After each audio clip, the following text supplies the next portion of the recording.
and welcome to the Reparenting Daily podcast. In this podcast, we'll dive deep into reparenting, exploring all of the tools and resources that you'll need to help you along your journey. This podcast is divided into 3 sections. First is a daily reading, second is a discussion on the reading followed by journal prompts, and the last section is a peaceful meditation for closing.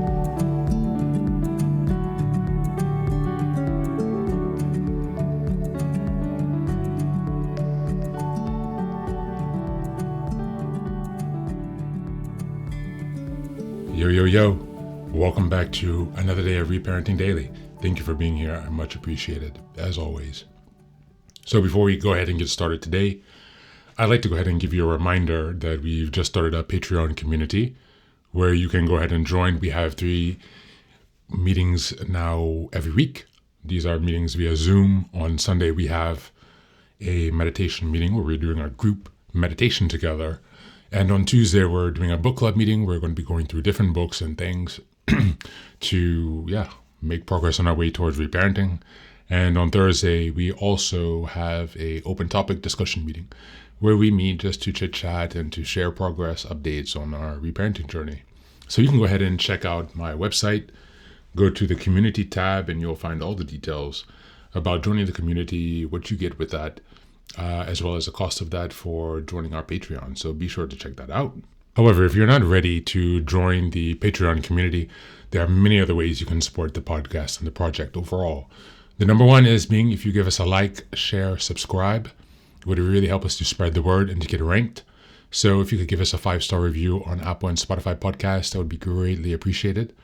Actually, whoever gives us a 5-star review on Apple and Spotify, I'll also be doing a drawing each month, and that person will be getting 1 month free access to the Patreon support community. So please go ahead and give us a 5-star review, and I'll be letting you know at the end of the month who is the winner from each of those. You can also give us a comment, share, subscribe, and it would just really help us to spread the word for the podcast. And apart from that, I would like to note that if you're new here, we have 3 podcasts. So this Reparenting Daily podcast, there's also Meditations for Reparenting Daily, as well as Lessons for Reparenting Daily. These podcasts can all be found from our website, so go ahead and check that out on the podcast tab. And if you want to support us, there are also ways you can support the podcast other than sharing and joining the Patreon if you go to the website and check out the support tab. Again, this is a free program. I'm driven and motivated by my desire to really help people improve their lives and save time. So while your financial support is also greatly appreciated, I appreciate any other support you can feel free to give the podcast. It means a lot, and it gives me a sense of belonging, a sense of support, and hopefully I can give you back in terms of lessons, information, resources, and building a new community to help you along with your reparenting journey. So thanks again for that. Today's reading from the 48 Laws of Power. This is number 13, Law 13.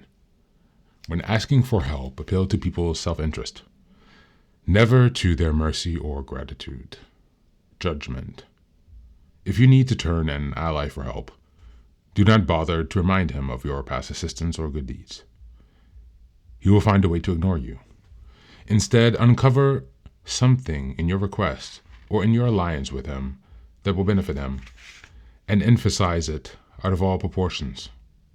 He will respond enthusiastically when he sees something to be gained for himself. Keys to power.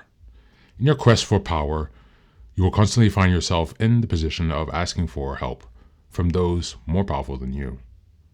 There's an art to asking for help, an art that depends on your ability to understand the person you are dealing with, and to not confuse your needs with theirs. Most people never succeed at this because they are completely trapped in their own wants and desires. They start from the assumption that the people they are appealing to have a selfless interest in helping them. They talk as if their needs mattered to these people, who probably couldn't care less. Sometimes they refer to larger issues, a great cause, or grander emotions such as love and gratitude. They go for the big picture when simple, everyday realities would have much more appeal. What they do not realize is that even the most powerful person is locked inside needs of his own, and that if you make no appeal to his self-interest, he merely sees you as desperate or, at best, a waste of time. A key step in the process is to understand the person's psychology. Is he vain? Is he concerned about his reputation or social standing? Does he have enemies that could help vanquish him? Is he simply motivated by money and power? When the Mongols invaded China in the 12th century, they threatened to obliterate a culture that had thrived for over 2,000 years. Their leader, Genghis Khan, saw nothing in China but a country that lacked pasturing for his horses, and he decided to destroy the place, leveling all its critic cities. For it would be better to exterminate the Chinese and let the grass grow. It was not a soldier, a general, or a king who saved the Chinese from devastation, but a man named Liu Chusai, a foreigner himself. He came to appreciate superiority of Chinese culture.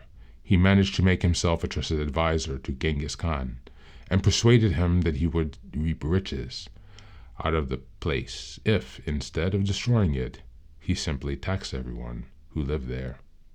Khan saw the wisdom in this and did as Chu advised. Thank you, and that's the reading for today.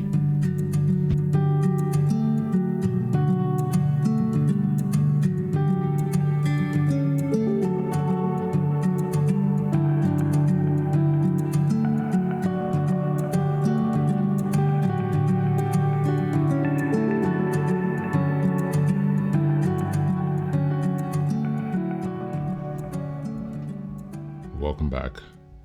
Law 13. When asking for help, appeal to people's self-interest, never to their mercy or gratitude. This emphasizes the strategic advantage of appealing to others' personal interests, rather than expecting compassion or goodwill. It suggests that people are more motivated to assist when they see a direct benefit to themselves. Relying on this approach can lead to a more favorable outcomes, as it aligns with human nature to act out of self-interest rather than obligation or sympathy. As related to reparenting, this law can guide us in recognizing the importance of clear, self-directed boundaries when asking for support. Instead of depending on others' kindness or goodwill, we learn to value mutual benefit in relationships, which respects both of our needs and those of others. This mindset nurtures a sense of autonomy and assertiveness, teaching us that while it's okay to need help, we can do so in a way that doesn't compromise our self-respect or lead to feelings of indebtedness on either half. As we reflect on this reading for the journal prompts, number 1, how can I reframe my needs or requests in a way that respects both my interest and those of others? Number 2, when I ask for help, do I tend to rely on the other's goodwill, or do I find ways to create a mutual benefit? And number 3, what lessons about self-respect and boundaries can I take from this approach to enhance my interactions with others? Thanks for being here, and as always, take care of yourself and be well.